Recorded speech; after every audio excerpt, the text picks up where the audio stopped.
Welcome to another episode of On the Rocks. My guest today is Miirko Sant, the creator of Lehnek and old friend of mine from junior college days, which, like we're saying now, today feels like it was a year or two ago, but it's actually like 5 years pre-COVID. Exactly. So, Miirko, we haven't seen each other in a very long time. However, I'm always seeing you on Lehnek. And during the European elections, you had me very keyed in to what's going on in our political state. My first question would be, what really inspired you to start doing Lehnek and create a platform for youth to get a better understanding of our politicians? I mean, it's a really, really long answer. But I never got the chance to actually explain it. So I'll take some time on this question. Of course, go ahead. But to be honest, it's an array of different things. I mean, firstly, the media landscape in Malta. You know, you in Malta we have two types of different media. You have the political media, which is broadcasted on television. You know, TVM, I'll count it as political media as well. Yes. And you have One and Net, you know, which obviously each of those stations have their own political biases. You know, for example, if you go on any of those stations, you won't see any independent or third-party candidates which get coverage. Maybe they'll get Bring it 10 minutes. a bit closer. Yes, to of course. Let me pull it like this. All right, okay. Yes. So I was saying that, so like maybe you'd have 10 minutes of media time for these candidates and the whole election cycle. And you have the traditional media, I'm talking about Times, Malta Today, which are they ideologically align mostly the same. You don't really have anything different. What I try to do is I try to remove any ideological aspect from my page, because I thought that Lehnek is Lehnek. It's your voice. You have to represent everyone. You can't really leave anyone out. So what I did was I interviewed candidates and figures from each party. You know, I think I'm the only person in all of the whole media landscape which interviewed every single different party. For sure. You know, whether it's Volt, whether it's so far left, far right, everything in between. We'll do it all. We don't mind. Yes. Basically, the idea I came up with it like in October, sort of as a protest to the media landscape, and also because I really wanted to educate people who, you know, there's so much apathy in the political scene, especially amongst youths, which I don't really blame them, you know, for having this apathy, because when you look at what the political structure we have. Exactly. Mostly the two big political parties. But, you know, I really wanted people to take a different dimension to the political landscape. And I think it's something which we achieved in just 3 months. And I really didn't think that it would be this. It would get this big, you know. Initially as well, I really just wanted to do it out of fun. I enjoy speaking to political figures in general, you know, and the way which I conducted these interviews or discussions is by speaking to them as if I would, you know, see them in a piazza or somewhere and just speak to them with what I think Maltese people would relate to most and which questions they would like to see those political figures answer the most. Yes. Your first episode was with Pepe. No, Lorenz Gonzi. Oh, Pepe, yes, with Gonzi. Yes. In the first week, we did Lorenz Gonzi, Alfred Sant, and Norman Lowell. It was like the closing of the. Yes. Of I saw the Norman Lowell one. What I want to get to is, how did you get into contact with these people? Were you lucky enough to know someone who knows a guy, or did you have to reach out to them? Well, it depends on the person. You know, initially, now I can give away my secret because I wasn't telling anyone at the beginning. For Lorenz Gonzi and Alfred Sant, it was very simple. I told them, listen, this is a student page. You know what we do for students, which is true, but it entices them to get on. You know, if it was someone else, an actual, Mhm. journalist, Mhm. mainstream They journalist. might be less inclined. Exactly. And so for those that I was surprised, they immediately responded. They immediately told me Wow. that they would like to take part. I didn't expect it. For Norman Lowell, it was a bit more difficult. I'm not sure if you know, but Norman Lowell doesn't do interviews. He doesn't do interviews at all. And FM, the last interview he did was the one on F Living. exactly, That's the only one people know, that's at least. he escapes, because he thinks that everyone's out to get him and everything. I happen to know someone from Milmosta Stess from where I'm from who knows him, and I was talking to him about this idea. I want to do interviews with politicians, and the idea that he knew Norman escaped me at the time, and he told me, why don't you try to speak to Norman, tell him that you know me, and I sent out an email, and after a bit of chasing, we actually got him on, and I think that interview, if I could go back in time and do it again, I think I would have done it a bit differently. But the fact that I'm one of the only people who got to interview Norman Lowell in this series, it's really It's cool. an achievement in itself. Exactly. What would you change about the interview? I think I don't like to with anyone in general. I try to keep everything authentic and genuine. I don't really. You have a lot of hosts which do a great job, like Andrew Atsapardi, John Malia, who go into interviews and they critique a lot, which they're right in doing so. That's their thing. That's what they do. Yeah. I wanted to take a different approach, so I try to vary my questions, but I think I should have been more critical. It was one of my first ones. I wasn't that experienced, but to have one of your first interviews exactly, being, it's being quite a character like Norman Lowell is, exactly. a challenge. But a very big challenge. I think that I would have added like one or two more critical questions, but that's about it. I think that I still ask the questions which most people I think wanted to see from Norman Lowell. Me and my dad were watching it a few days ago, and I've never watched a YouTube video about like a Maltese interview with Maltese people that really caught my attention. Me and him were both watching it and going, huh? Really?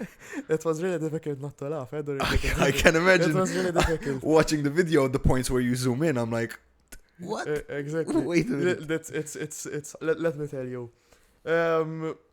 Nowadays, even if I laugh during the interview, I don't think I would care that much, because it's authentic and genuine. Like the way he speaks, how can you not laugh? How can you not laugh? That's what I try to explain to people, and very peculiar. Most people understand.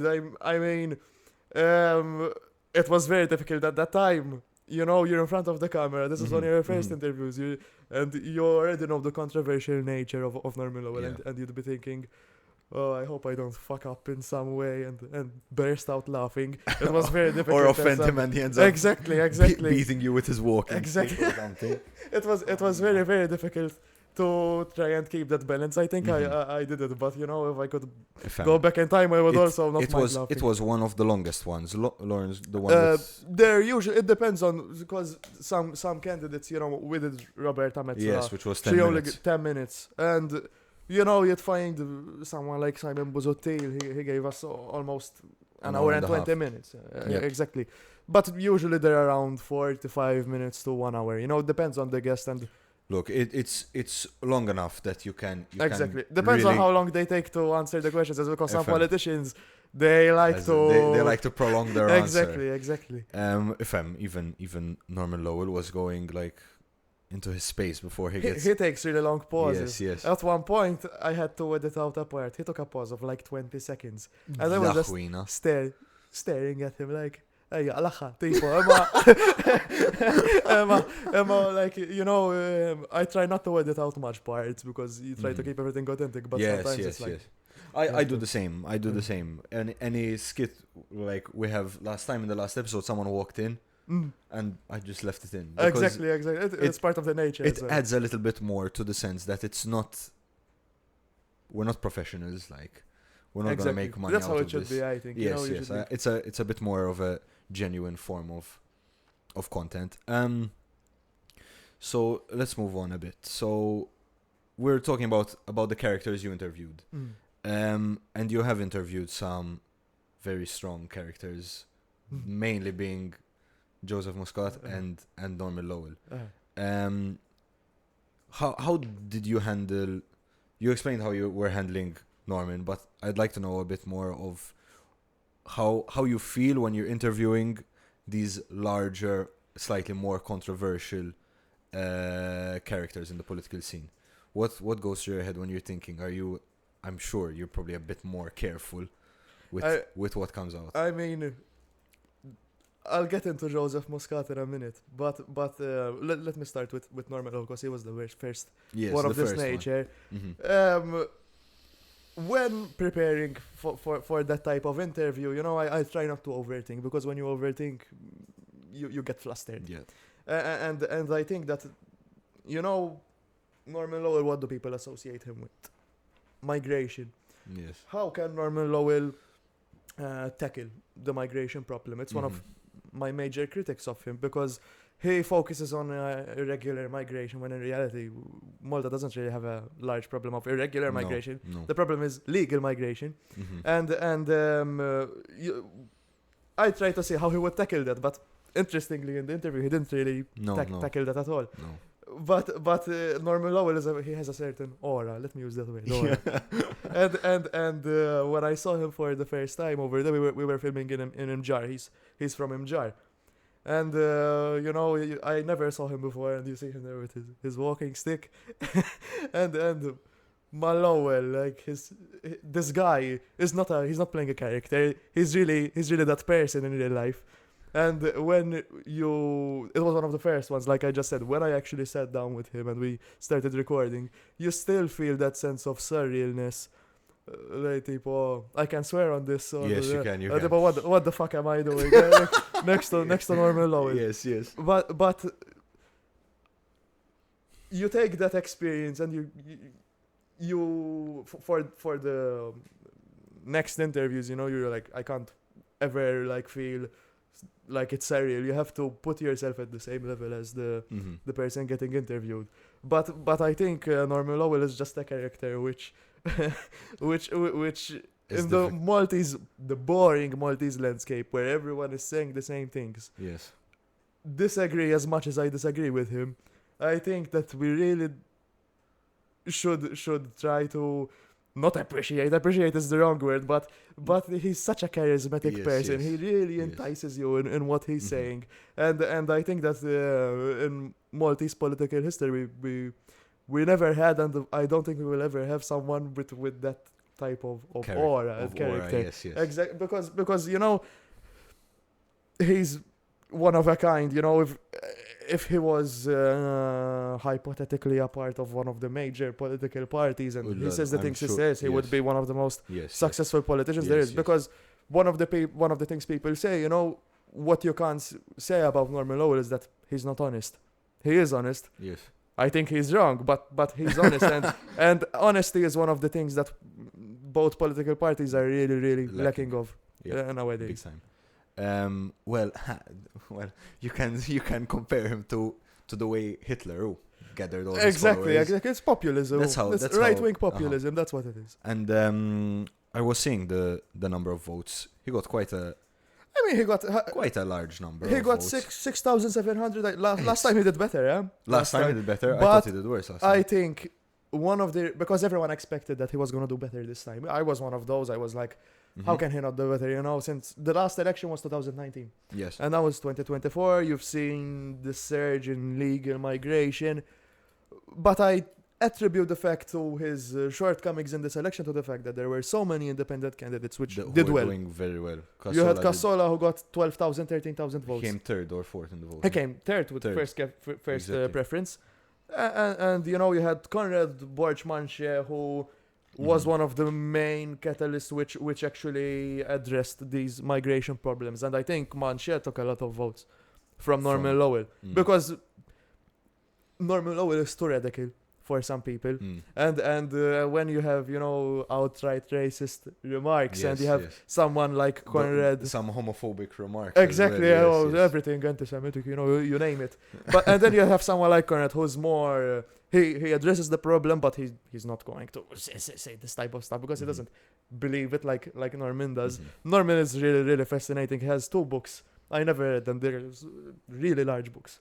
It's a manifesto of what he actually believes in. This guy, he believes that he calls it Nova Europa. He says that you know, Europe should be run by the white Europeans, and that you know, all this type of stuff. So he's quite a particular. He's intelligent. You can't. No one can say he's not intelligent, but. I think he's However, a bit morally bankrupt. Fascist ideas. Exactly. Exactly. That's it. That would be very interesting to read. I never bothered studying it. I think it would. I think, you know, he's an artist as well, you know. But moving, I wanted to speak a bit about Joseph Muscat and try to contrast those different experiences. When I interviewed Norman, like I said, it was one of the first ones. Joseph was like a month away from the election, beginning of May. Yes. The interview with Joseph Muscat was planned right after I launched the page. He told us, listen, in May we can do this interview. So I was 2 months, you know, waiting for this interview, not aware to anyone. I didn't tell anyone I'm going to interview him because obviously you need to go in with a bang, you know. Yes. Element of surprise. Exactly, yeah. And Joseph, you know, I didn't speak to him directly. I had someone who knew him speak to him for me. He gave us a date. I believe it was 5th, 6th May. And in the lead up, I was preparing the questions, and I usually do 10 to 15 questions. I believe I wrote about 12 or 13 for him. And I was like, man, these are the best questions anyone ever asked him. not to put myself on a pedestal, but they're so different. And then 2 days before the interview, the Vitals case came out, you know, the whole, and I was like, fuck, man, I have to change everything now, you know, and I had to rearrange half my questions to accommodate that, because, you know, you can't really interview him in the midst of a crisis and not speak about the hospital's case. So that was a bit of a shame, because I think I had more interesting questions relating to the country at the moment, but you know, and then we actually got he has an office. It's a really nice office. Samazon it's called. And when we walked into this office, it's like a mansion, you know, everything's really nice. There was one of his security, I think, or personal advisors. He told us, intom għall-intervista, we told him, yes, okay, you sit over here, set up and everything. It was the first time I got my friend James to set up the camera, and so we could have more of a professional interview. Yes. And we were setting up for 30 minutes. And then we told the guy, we told him, okay, we're ready. Whenever he wants, we can start. And when you see, I never saw him before. I saw him when I was young, because he came to do a speech at my school at the time. And we saw him coming out of the office, and it's like, again, you know, that feeling of surrealness, tipo, Joseph, oh, the fuck am I? During the midst of, exactly, and during the midst of that scandal, it was absolutely surreal. And you know, he was nice with everyone, you know, he spoke to everyone, where do you go to school, what do you do, everything. And then we sat down, we told him, oh, can we start, and everything. And one of the things that I remember profoundly from this interview is he has a stare, a sort of like, his eyes, when you ask him something, they're like, yes. It's like he's staring into your soul, you know. And it's really it's true. It tries to intimidate you. It is for the first 2 questions. Even in the interview, you could notice that I was a bit not shaky, because. But you're nervous. I got a bit nervous at that point, but then, you know, you're like, okay, this guy's just doing it to intimidate me. You know, and after that interview, I was like, okay, the Joseph Muscat, anyone else can come, even if Putin wants to come, no, I can interview him. Putin. If he wants to come, tipo the Joseph. He's fis-sens, he was really nice with us. Tipo, he came like 5 minutes before the interview. We just exchanged a few words. Yeah. We did the interview. I think it was 45 minutes. Mhm. After the interview, okay, my friend got the flag of the Partit Laburista. Sign it for my mother, please. A few pictures and then, Ella, tell how lem. funny. فهمت? ġifiri, I just spoke to him mainly during the interview. That was, I think, is one of the craziest Wow. experiences of my life. Because like, Wow. so even when I go on my YouTube channel and I look at the most popular videos, I think Norman Lowell is at 19,000 views. Yes. Joseph is 13,000, Yes, 14,000. And I go on that video, I can't even look at it because I'm like, lallu. Tipo, the excitement that I get when I'm like, lallu, at appoġġi ħdej Joseph Muscat at nintervistaħ. No, it's like, surreal. Illa, how funny, man.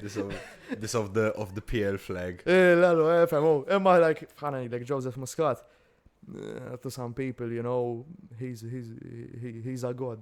Mhm. People. In Malta, we have this. This is what I don't understand about Maltese. Yeah, it's such a shame because worshipping. They're worshipping them exactly, like they are. exactly. It's some people say it's a football match. Yes, it's yes. like, but I think it's worse like than El that. It's Clasico. worse than that because Yes, you yes. don't see people. It's when people tease each other about football teams, it's banter most of the time. When people tease each other about political parties It's and become- yeah. you even on my TikTok account, TikTok is I mean, it's really good for people to engage with you, but Mhm. when you post political content, the amount of comments filled with hatred and negativity and everything, Mhm. it's not people who are trying to critically think, it's just people who are trying to bash, oh, intom għamiltu hekk 10 snin ilu, intom Yeah. hekk u intom hekk, it's like, it's such a shame, because I think as a country we can do so much better than No, this we- tribal politics, and it's really unique. You don't see this type of mentality anywhere else in Europe. Anywhere else in almost the world. That's what I'd In say, America, and maybe. that's what I was thinking In about America, as well. maybe, because in the South and Exactly, the Republicans and stuff, but still, you have more Yes. critical thinking over there. Over here, it's try even like to try and actually understand what's happening from an unbiased perspective. Mhm. Like I said, I feel that I unintentionally got into a space where I allow people to critically think. Okay, people like John and Andrew, do it as well. I try to limit my bias as much as possible on the page and on in the interviews in general. And I think that I'm one of the few people, unfortunately, because that's what I say. It has to be me, a 21-year-old student Yes, yes. who provides this Mhm. place for students and for Mhm. people in general. Mhm. It's like, why can't we be better than this, in Mhm. this country? That's the shame, because I have no doubt that the Maltese it's- people love it's- Malta. But But- things like that, I think it's simply like you were discussing with Cassola. It's that the parties have a chokehold on the media. Oh, that's it. They put out whatever they want, and anything that's opposite to what they believe, even though they practically almost think the same. That's it. Both parties. Le- They're let- both center parties, I and have- they pretend like they're. I not. have very mean, strong opinions on both of them, because I mean, the Labour Party, everyone knows what the Labour Party is. I mean, are they really socialist? Do they really care about the workers anymore? Mhm. Are they? Sometimes I'd say this for both political parties. Are they really proud to be Maltese? I have my doubts. I have my doubts. I have my So, doubts as well. Let me not speak about the Labour Party, because everything that needed to be said about the Labour Party is already said by By the virtually voters. everyone in exactly. by the vote count. Not just the vote count, but even you have media who's always criticizing the Labour Party, which rightly so. I Mhm. agree.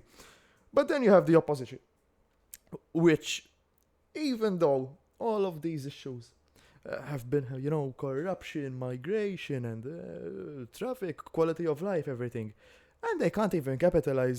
Joseph Muscat said something very interesting.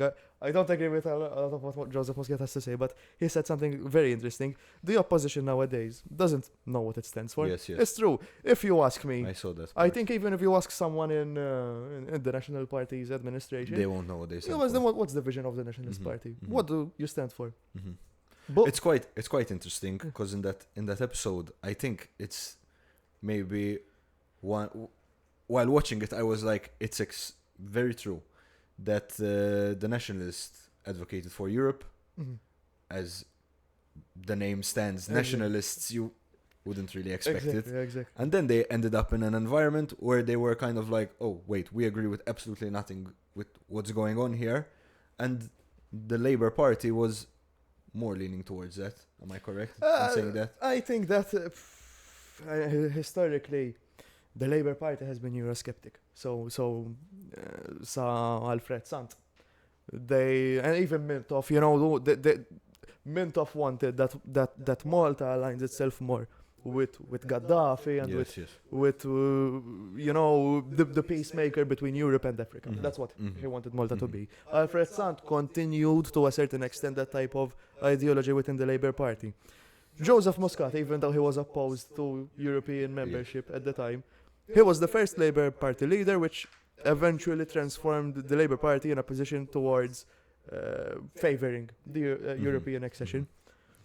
The Nationalist Party, I think, one of the biggest mistakes that the National Party has done, as Joseph Muscat said, after the European Union referendum in 2004, they never really found the next thing. They never really found, okay, so we got into Europe now, what is our vision for the country? Yeah.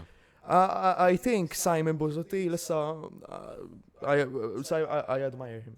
I think he's wrong on many issues, but I think he was one of the only people in recent political history which advocated for more democratically aligned with European values Malta. I think that after he left the Nationalist Party, those types of values within the Nationalist Party faded away. For Yes. example, I think this is a very important point. I think the thing which frustrates me the most. When you look at the statistics for world press freedom within Europe, Malta is the worst in the European Union, bar By a Greece. mile. We're worse than Hungary, and Hungary is Very famously. basically a dictatorship Yes, nowadays. yes. And you're like, why the hell isn't the Nationalist Party advocating for more media freedom? They do it sometimes. If you ask them, they'll tell you yes, but it's not one of their main policies. They don't really advocate for it in general. The Nationalist Party nowadays, rightfully so as well, advocates against Labour's corruption, which is all well and good. But okay, but what will you actually But what do will if you? you Yes, if you get into this is government? always what comes up when it comes Exactly. time for elections, when us as a family are watching debates and all these things. It's always the same discussion always comes up.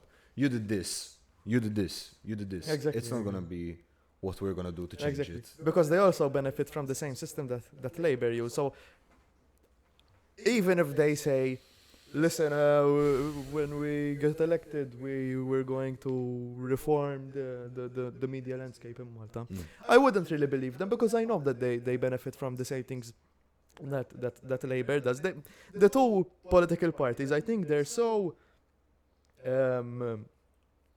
tant kemm tbedu minn nies li people don't align with them. I mean, you could see the result, as a reference for this. Over 100,000 people either didn't vote Yeah. or voted for third party or independent candidates.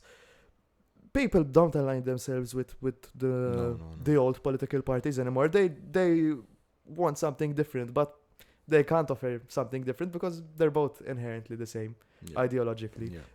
I mean, it's a sign that it's time for this two-party system and a party system as well Mhm. to kind of fade out. Yeah, I think so. We were discussing that maybe now is the time when the political parties which stand on their ideals, and that is the difference between political parties, just doesn't make sense anymore, and it hasn't made sense for a long time. I think it's about time. I think right now is the best time and most idealistic time in recent, even ever, in Maltese political history since independence, for a new political party to be formed. And I'm honestly surprised that no one has done it yet. Because, okay, right now, what are the political parties? So you have, we spoke about Labour and PN. Then you have the ADPD, which election after election is constantly getting worse. Yeah. You have, Imperium Europa, no comment. You have Volt, which I don't think Maltese people are ready for such progressive liberal values. Excuse my ignorance, but I'm not very well informed with Volt's ideas. Volt is, in a nutshell, it's the most ideologically progressive party in Malta. Pro-abortion, they agree with a federal Europe, which means like sort of briefly Europe as an entire country. As one country. Exactly, and which other, you have smaller parties like Abba, which if agreement of the guy, Dakli Wadda Pil Bite, that guy, how can you take this guy seriously? No. You have no real potential opposition. That's why, the independent Cassola did so well. Cassola started his campaign 4 weeks before the election. 4 weeks, because, if he actually started his campaign, I think 3-4 months before the election, I think he would have been elected, because the Maltese people clearly have shown that they want something different. Cassola was that protest. He was the largest protest that there was against the system. Exactly, and I think Maltese people in general just want politicians which are honest.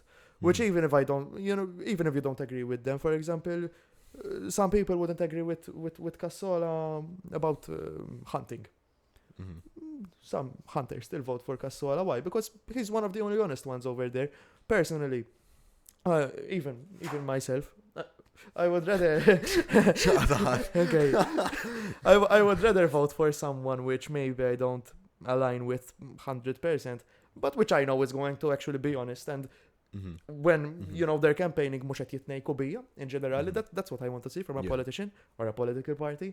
But unfortunately, we live in a country where the old political parties have corrupted the minds of the individuals. But I think our generation, it's fine. Our generation, we're not idiots. We can understand that. There's a real need for a change. And finally, people are realizing that it's not a question of lesser of two evils. It's a question of who can actually bring the country's interests first. That's it's similar to that. It's the lesser of two evils. That's it. I can't understand. L-maġġoranza ta' sħabi nazzjonalisti. I was in MZPN for 3 months and I couldn't stand it. I left immediately. What's this? MZPN was the youth branch of the Nationalist Party.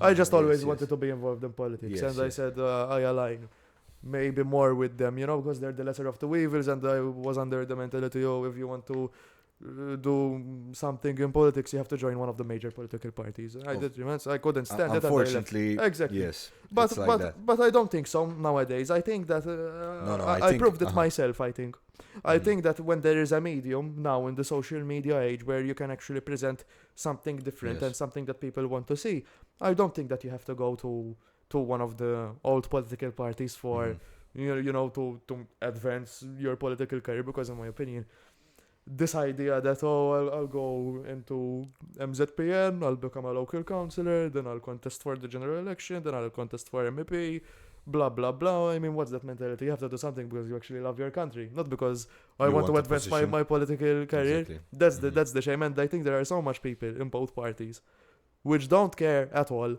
about the country's best interests. They just care about their own personal agenda, their own personal interests, and that's why they join. For example, Jean Paul Sofia, he was in primary and secondary school with me, almost in the same class. I mean, I would be dishonest to say if we were best friends or anything, ġifieri, ma da għattajt ħajti kollha miegħu kważi.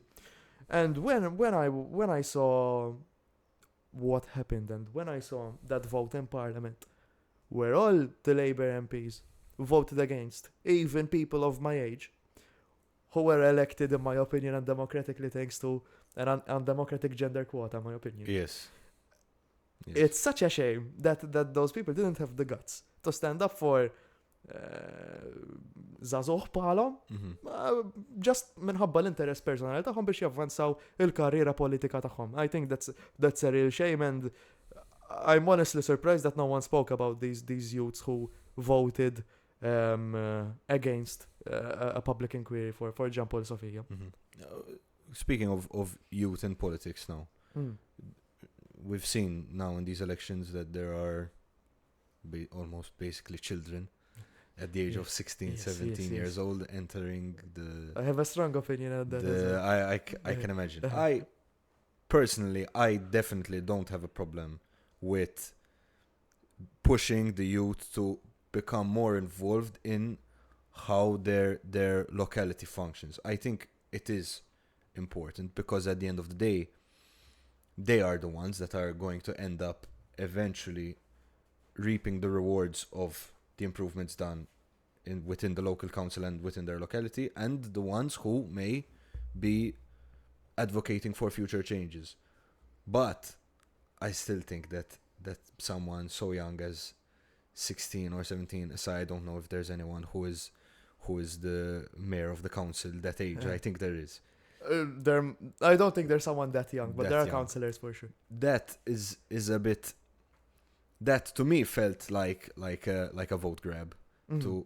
to push the It young is. ones to say, listen, we'll put you in the local council. You run for the local council, and more 16-year-olds will vote for their friends and like all these things. These are things that. It's like that Pulse were- SDM. Well, exactly. Let me tell you what I think about this. Personally, honestly, I don't think it's an unpopular opinion. I don't think that 16 and 17-year-olds should vote in general. In my opinion, I think vote 16 was a massive mistake. Why? Because in Malta, we have this culture where people vote according to għax missieri vota Exactly what I was going to say. Vote And 16. what everyone thinks everyone thought when that happened. You were Vote born in 16. 2002. Yes, Okay. yes. I could Same vote. as me. We were the first generation in the 2019 19 MEP to election, vote, yeah. which could vote. I did- regret my vote to this day, what I voted in 2019. I did not vote.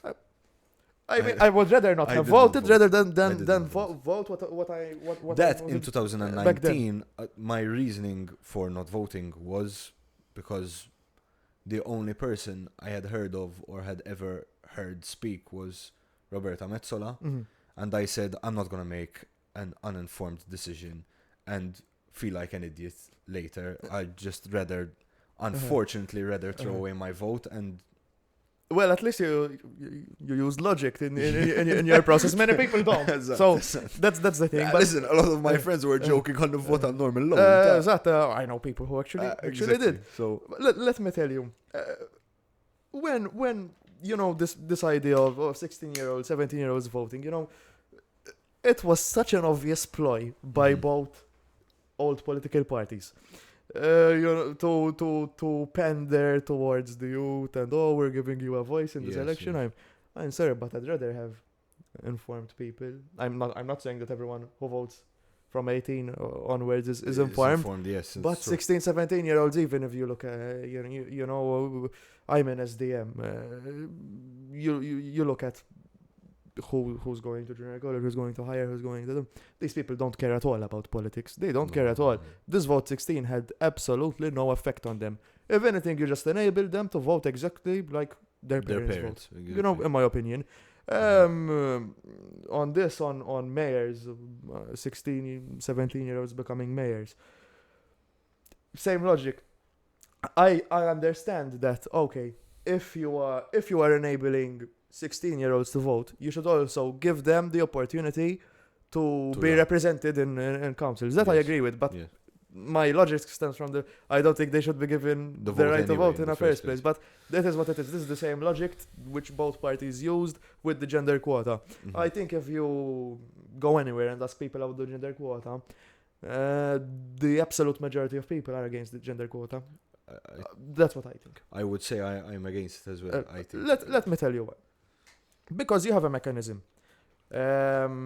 where, simply because it could have been the other way around as well, but simply because I am a man. Mhm. If a woman gets more votes than me, if a woman gets less votes than me, she gets elected, but I don't, even though I Surpassed her in obtained the votes. trust of more people than that Mhm. particular person happens to be Mhm. a woman. Mhm. And the irony of that is, in the last general election, because the gender quota is only applicable for general elections, The irony of that is that you had someone like Sandra Gauci, who is now the ADPD leader, Yes. who, under the gender quota mechanism, would have been elected to parliament, but because she is from a third party, the law does not apply to her. So another mechanism made purely for the two old, biggest parties. Yeah. I like saying old political parties because there's nothing modern about them. but you know, I appreciate how honest you are. that's what I try to be as much as possible. But you know, gender quota and vote 16, both political parties voted in favor of it. Just because of the simple reason that they didn't want any backlash, because if I vote against the vote 16 I'm ageist, or if I vote against the gender quota I'm sexist. No, it's pure logic, man. Tipo, when did logic leave politics? I don't know. Tipo, why the hell? I mean, it's so obvious. I think even people who voted for it in parliament, who actually knew what they were voting for, they could have seen the logic in both of these things and said it doesn't make sense at all. You know, those are my 2 cents on both of those. I appreciate that you mentioned the junior college and SDM and PULSE stuff, because it's true. Because me back then thinking like okay, these people are going for SDM and PULSE. Probably eventually they will go into politics. But I'm curious to know how many of these people actually are involving themselves into politics. I don't remember names much, but I remember you tried to run for SDM. No, I didn't run. I was. But just you were supporting them yes, a little bit in junior college. Like, you know what I think nowadays. My opinions rapidly evolve on things, but this is something that I have been throughout these past 2 years. It's good. You're open-minded. Exactly. That's what I try to think as well. But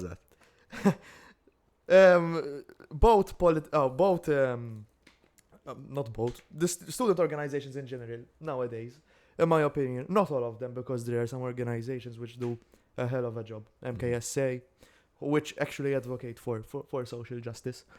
But in general, student organizations have become such a mess and such a joke for some people. I mean, when did student organizations lose the sense of actually advocating for social justice in general? You have INSL, which did something very, very good. They did that protest. You know, it was one of the times where I was actually stunned by what a student organization managed to do. But you have some. Let me speak about PULSE and SDM. I'm a member of SDM. I don't want to just bash PULSE. I'll also bash SDM on this since COVID, and I think it climaxed through COVID, but it's been this way for a very, very long time. The element of social justice, and I don't like to use social justice just as, you know, because people equate it to social justice warriors and stuff like this. You know, I mean, activism, real activism, try to fix the problems and try to address the problems which this country and their youth are facing. It's like no one does it anymore. Not just SDM and PULSE. I'd say the same for most organizations. It's become just, in the case of SDM and PULSE, electoral machines, which I think SDM, maybe I'm saying it out of bias, has improved in this regard. But either electoral machines, parties, or stuff like that, which is good because you have to build a community. But what's the point of building a community when you don't have a common goal to aspire to push to support this community within? Exactly, you know. So it's a real shame, because you have the luxury of having a community. You have the luxury of having a team of people which can work for something. But most of the time, these student organizations, I've been in many student organizations. I've been in Third Eye.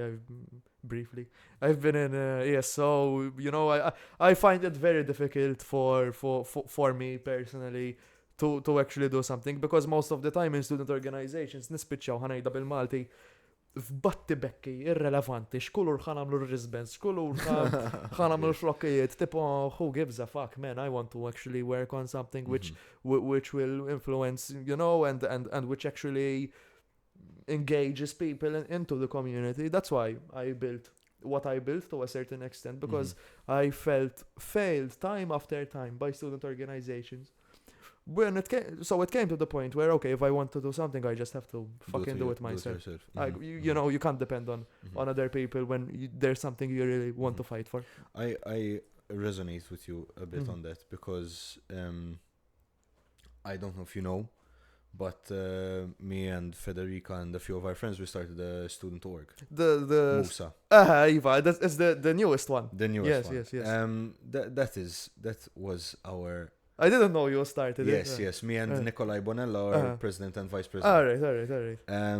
That's how the initial idea was to send a group of athletes to the FISU Games, which is a big world university games. It's a massive competition. Historically, it's quite close to the level of the Olympic Games. It's like the Olympics for students. It's exceptionally high level. But then we want, other than that, you're talking about the community that you're going to support. The community that we would like to support is Maltese athletes, supporting them in the sense of giving them a platform that they can go and participate for Malta abroad. And they can, other ideas like healthcare, per example, like my messed up knee, you know, if financial support in that way for athletes in Malta, especially because of, you know, we're not at a professional level where an athlete that trains athletics can easily support themselves through the money that they're making, because they're not making any money. I'm sure. You know, for athletics, my bias is athletics. Yeah. Is not enough. So to have something that they will have a student org that supports student athletes to get them these things that they need, like physiotherapy and even certain procedures and stuff, is eventually our aim. Now we're just starting. We're starting from absolute zero. So eventually, when it becomes self-sustaining and people start to realize our message of supporting student athletes and creating a more active and more professional campus life when it comes to sport, then these things can start coming through. So this comes to what we're talking about now, of the orgs that kind of lose their sense. They start to see what other things they can do, because similar to like the nationalists do, they kind of see that they achieved more or less what they wanted to achieve, and then they kind of start to lose their identity and eventually fade out. That's it. And student activism now, like I think we're seeing it. Student activism is very much on the low. It's dying. It's dying. It is dying. I've seen a few student orgs disbanded. Exactly. There's another org that didn't manage to elect anyone because no one wanted to go Exactly. up. And it's sad to see these things happening, but I think it's also because, like what we're saying, there's a certain chokehold on things. People see that sometimes they kind of give up, you know, they think, can I really make a difference? I think there's an array of reasons. I think what you're talking about is one of them, but I think there's also, for example, the fact that nowadays we live in a society where the cost of living is so high that people really find it hard to make time for volunteer work, and Yes. that's one of the other reasons. One of my theories, which I haven't really spoken to so much people about, so they may correct me if I'm wrong, but university, as an example, the main historically organizations in university are KSU, Allah ħares le, Exactly. SDM, PALS, ELSA, MMSA, SACES, you know, the main faculties, and you know these. You're talking about the oldest ones? The historically largest ones. Yes. When those organizations lost some of their essence, inevitably, the rest of the organizations, the smaller ones, also lost some of theirs. Primarily, I'm talking about SDM and PALS, because those are the ones which elect candidates to KSU. Yes. When SDM and PALS got on this downfall, the rest of university also felt it. Why? Because I don't want to bash anyone because I think there are many KSU members which have done a very, very, very good job. But year after year, the quality of candidates which are fielded for KSU has diminished. We saw this. You saw someone like Isaiah Riola, he contested as an independent candidate a year ago and he won. Why? Because even the university people, they got tired of this sort of structure within student societies in general. Which, listen, I think, for example, SDM has so much to offer. It is offering much more than it was a year or two ago now, because obviously when you're on a downfall, by time you have to become conscious of the fact that, listen, you're on a downfall. Otherwise you snowball. Pulse, I can't say the same. I'm going to try talk as unbiasedly as I can about them. Before you had this dilemma within student organizations that, okay, traditionally SDM was aligned with the Nationalist Party and Pulse aligned with the Labour Party. But they always tried to disassociate. SDM, of course, I understand that SDM does it more because who the hell wants to associate with the Nationalist Party nowadays? No obvious. But then you have Pulse, which when this hospital case was happening, they posted a press release saying that it's only unfair when Labour does it, and it's only and they were basically attacking the judiciary in Malta, which I never saw a student organization ever do that. So congratulations to them. They're one of the first. But and then they stopped contesting for KSU elections. They have members of their own organization working for One News and with the office of the Prime Minister and all of this sort. When did we start excluding some people? It's like they've completely given up on university. I don't think university is a nationalist HQ.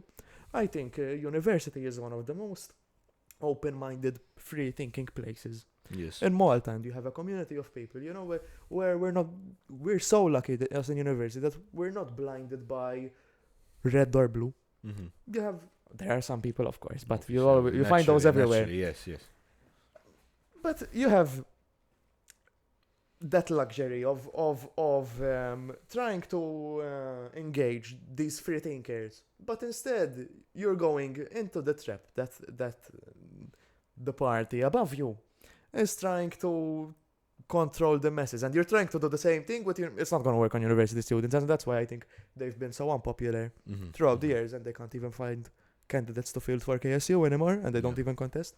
SDM has a lot of problems as well, don't get me wrong, Ġifieri, but us, we try to engage these free thinkers, creative minds, people who actually, and when we select candidates for KSU, we actually select candidates which they have experiences in student organizations as a whole, and they actually, have something to offer in KSU. Ma nqodux nażlu għax dak Labour jew għax dak PN jew x'naf jiena, fimt?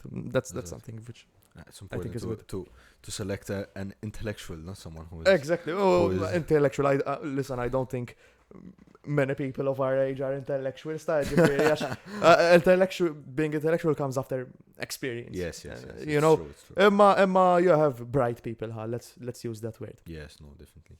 I am also a part of KSU, mind you. Therefore, I feel like I am an intellectual. This is one of you're speaking about this. There are, for sense, not everyone. I don't want to generalize, throughout the past. Insomma, I think minn dejjem kienet di. As far as I can remember myself, you have some people, which get elected not just to KSU, but to student council or anything in general. Titlala mar rasom. U minn flok jaqdu l-istudent. Ikun hemm min jisu biex jaqdik. Eżatt. Ikun hemm biex jisu jaqdik. Your purpose is to serve the students. Isom qed jagħmlulek xi pjaċir jew xi ħaġa. No, that's why there's a student council, because you have to work for the students. You have to work for the students. You have to represent the students. There's a lot of problems. I'll mention my final one. For example, me personally, what I don't like in university is the fact that Freshers Week is happening. Instead of seeing student organizations first thing on quad, you see all these corporations and xnafien, which I understand, because they're a substantial part of KSU's earnings. That's also their main It's niche. Exactly. There's a niche they're targeting. Youth. I'm sure there's a balance that can be found somewhere. Mela, jahasra, we live in such a commercialized world. Even student organizations have to be commercialized. Nowadays, we can't find strike a balance jien kieku li nagħmel. Per eżempju, jekk għandek stand ta' xi law firm, titfa' l-organizations tal-liġi ħdejhom. That's the way it should be, I think. I understand that you're going to be less profitable, but kemm għandhom bżonn flus il-KSU? You don't really need that much flus, no, that much money in general. That's just my take. We will finish off with asking you about more than asking you, iktar praising, because I enjoyed lehnek, because I really felt like that it was a bit more of a refreshing way to bring out the message to people and to educate people, because even you did the how to vote, I never the way I knew how to vote was because I went on the Instagram page and I saw, okay, I can vote in this way and what way and whatever. My question is now, in this stage now where it's political parties and the political sea is a bit decided, what's next for lehnek?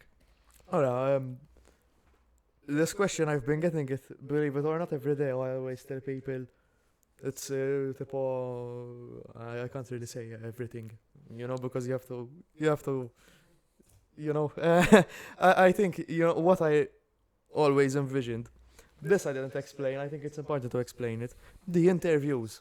When I envisioned what lehnek is, the interviews were not what I initially envisioned. The interviews were just something which I knew would engage people and give a sort of platform for the page to grow during a time where I had to do my thesis and I was in my final year of university studies. So there was so much I could do, and I said, okay, let me just do the interviews for now. What lehnek is actually about, it's in the name itself. It's for the people to express their opinion. Exactly. And what I really want is for this page to be the most representative social media platform for youth across this country, and even if I could expand past youth, I would also do that. But I know pass. Yes. But what I really want people to understand is that we live in such a unique country, with such unique history, with such unique culture, with such unique traditions. Nowhere else in the world can you find a country like ours. I truly believe that we live in the most unique country in the world, because even tourists which come to Malta, jiġu Malta u jitpaxxaw, jgħidulek it's one of the nicest countries they've ever been to, if not the nicest. I want people to understand that in a world where, you have media which only portray the negative parts of society in Malta, which is true. Listen, we need to address those problems, because those are problems which even I get annoyed by, but I want people to understand that we have to love our country, we have to love our heritage, we have to love where we're from, and we have to love our culture, tradition, history, etc. Because we should not just love it, we have to be proud about it, because it's so unique. But I want to convey that to people. But at the same time, these problems which we were talking about, for example, immigration, public transport, the environment, so much problems. I want to address those, but I want to address it in a positive light. Always unbiased, always without a filter, uncensored, like I've done in my interviews. That is what the page is all about. And I think that people will be very happy to see what we have in store for phase 2 of lehnek. Good, very good. I very much enjoyed that. Thank you. Really good, huh? That was another episode of On the Rocks. We'll see you next time. Alright. Sweet.